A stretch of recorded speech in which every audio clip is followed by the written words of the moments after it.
Hi guys, and welcome to another one of those comparisons that I've been requested. This time around I've got the HISENIOR OKAVANGO facing the ISN NEO5, and I've got the PENON Turbo facing the SEEAUDIO Neko.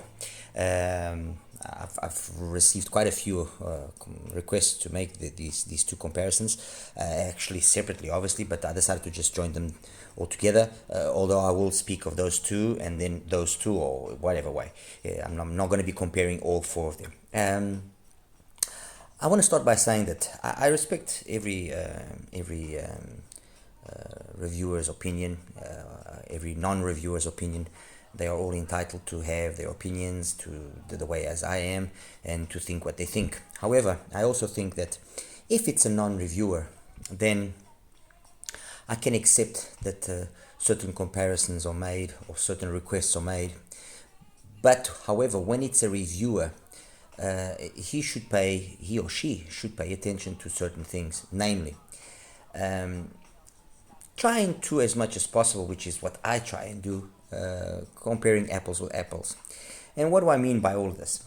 When we take the OKAVANGO and the NEO5, we are automatically comparing two IEMs that, although very similarly priced, 299, 289, there's one huge difference here, which is the fact that one has tuning switches, the other one doesn't. And this automatically means that we are stuck with what, in this case, the NEO5 will play, and on the OKAVANGO we can optimize it to better suit our tastes. And if we then compare them, it doesn't make sense, because if I optimize the OKAVANGO for its best performance and I compare it with the NEO5 with its best performance being optimized only by the tips and a possible cable, okay, it's not a fair comparison. It's not.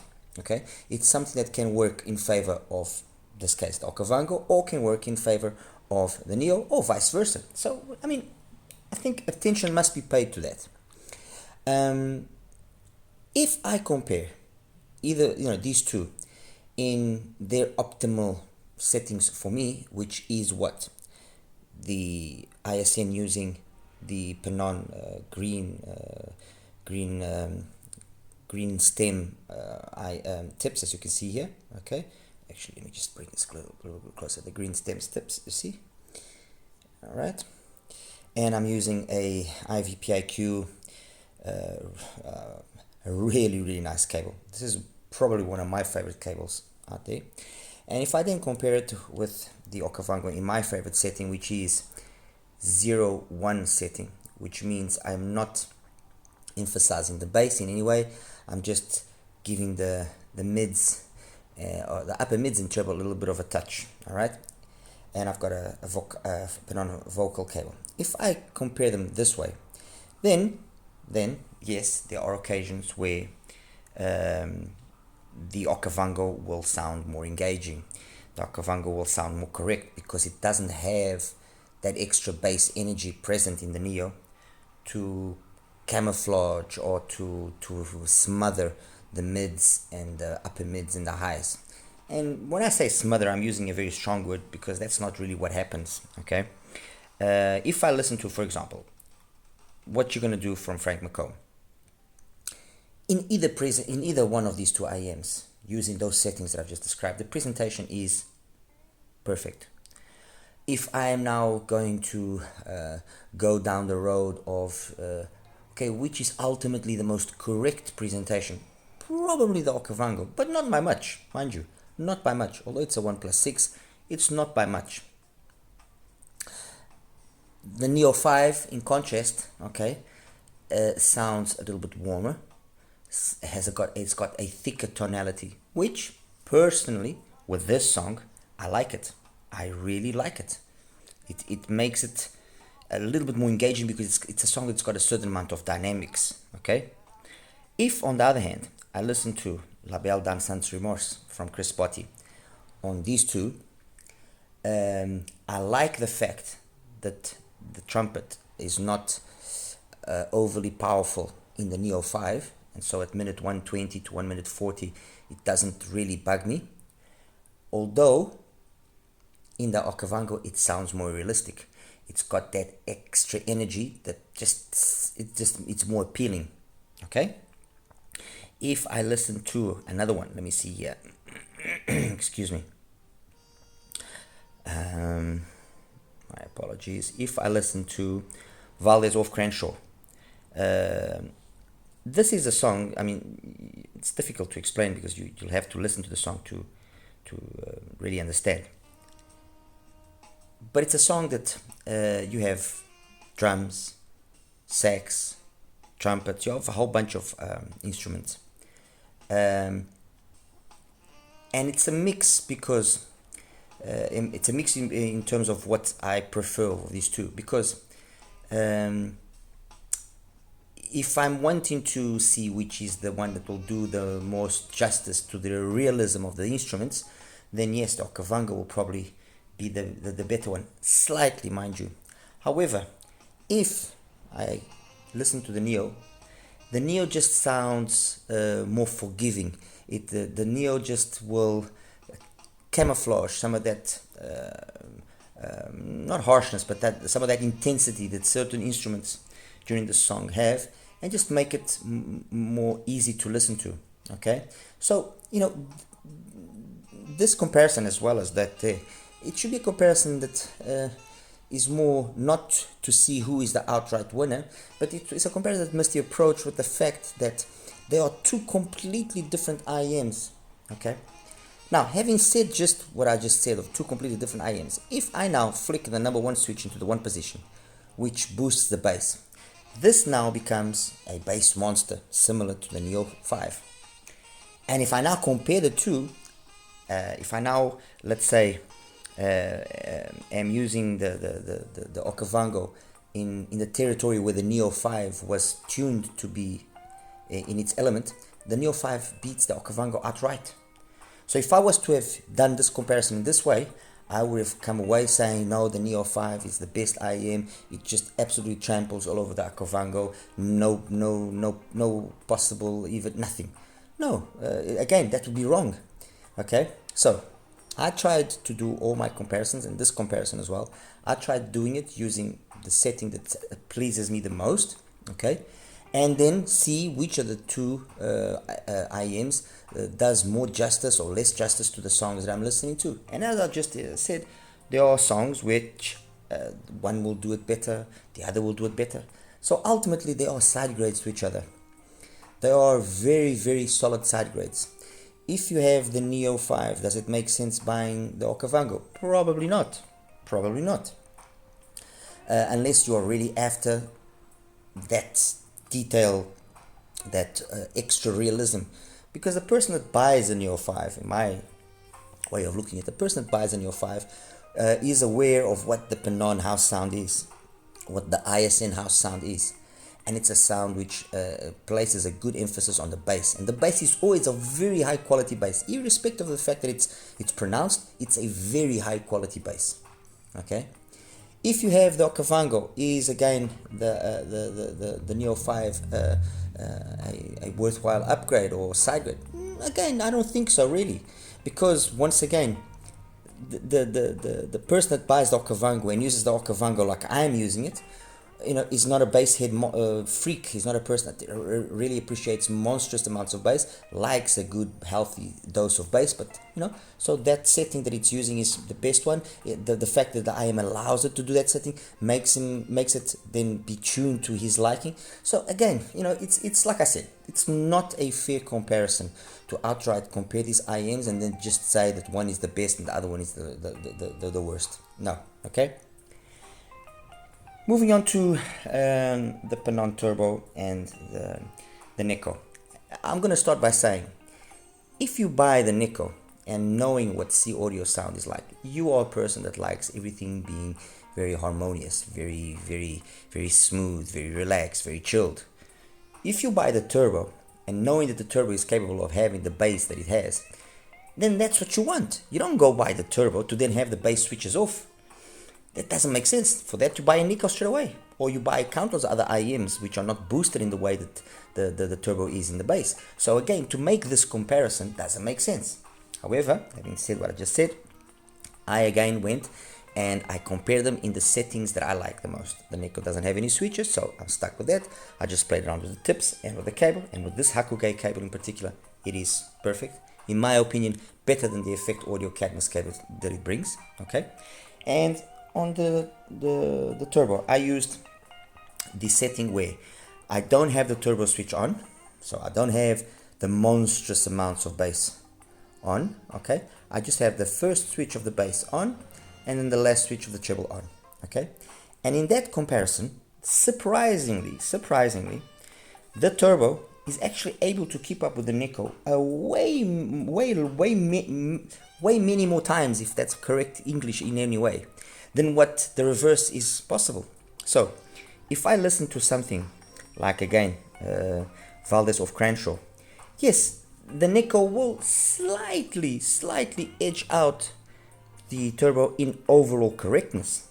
But, for example, if I now go back to the turbo and I switch that bass switch off, I just leave the treble switch on, or then put the treble switch off and put the mid switch on. So it's either, forget the turbo switch, I'm just messing around with the bass, mids and treble switches, the three that are together. So if I have 0, 0, 1 or 0, 1, 0, okay, and I compare those two settings with the Neko, they are very close, and I mean very close. Plenty detail, plenty everything, you know. The Neko edges out the turbo a few times here and there. For example, let me see here, La Belle Dame Sans Remorse, it's got just a little bit more air. However, in a song like, for example, where is it? As, from George Michael, I prefer the turbo. The turbo just has a little something there that just is more appealing than the Neko. If I listen to The Ladies Not Amused, again, from Jeff Cascaro, I probably will say the turbo is more to my liking. And if I then actually activate the bass switch, not the turbo switch, so if I have 1, 0, 1, okay, activated, I definitely prefer the turbo to the Neko. Why? Because the Neko, in my opinion, is just, its only real issue is that it's a little bit bass shy. It should have just a little bit more bass to make it a little bit more complete overall. The Neko is very good technically, a very capable IEM when it comes to technicalities, soundstage, imaging, detail retrieval, resolution, all of that is faultless. You listen to this, and I mean, I just reviewed the CVJ Kumo, and I listened to the Kumo and then I listened to this, and you can see that the quality of the tuning on the Neko is there. They've polished up everything. You know, you have energy without any of the aggressiveness. The CVJ, the Kumo, by comparison, is brutish. It's brute force. It needs polish. It needs to be you know, polished up, adjusted. The turbo is exactly basically the same thing as the Neko in that aspect, okay? You just don't notice it as much if you have that bass switch on, if you have that bass switch activated, which gives you a healthy dose of about 10 to 12 dBs over neutral, you know. You just, now, that's the way that the turbo was intended to be used. The turbo was tuned for you to have crazy bass on a BA set. And so to have the turbo, to buy the turbo and then not do it, for me, it doesn't make sense. You've bought the wrong set. You've bought it just for the sake of buying it. You buy this to take advantage of what it's capable of doing. And it does it very well. The reality is, the turbo with the bass switch on, I'm not even talking about the turbo switch on, I'm just talking about the bass switch. It has crazy good bass. Crazy good bass. It's got all the weight that you will need, in my opinion, all the speed, everything. It is faultless. You know, so to again compare the two and say, oh, this one is worse, this one is better, that doesn't make sense. Let me see another song, Sunrise, the live version from Larry Carlton. Both of them do it very well. However, personally, me, I prefer the turbo, because the turbo just gives that extra weight to the bass drum. Okay, it's not so much the guitar or anything, it's just that bass drum. It just gives it that weight that makes it feel more realistic, like you're already there. Okay. In a Sentimental Mood from Cecile Norby, I'll give it to the Neko. It just it conveys her voice the right amount of timbre and the right tonality to just sound faultless. It's the same thing here. Cecile Norby, in the Settlement Mood, I give it to the Okavango. It just edges out the Neo. But similarly, Sunrise on the Neo sounds better. So guys, that's basically it. I mean, I don't want to carry on here too much. Any one of these 4 IEMs are fantastic. That's the reality. Let's be honest. For $2.99, what the Okavango offers is faultless accessories, build quality, everything faultless. The same thing goes for the Neo. I mean, for $289, you cannot fault it. Honestly, you cannot really fault it. The Turbo, obviously, we've gone up already now a little bit in price, $499, and the Neko $699. It's the most expensive. But again, still, at their respective prices, more so the Turbo than the Neko. I personally feel the Neko is a little bit overpriced.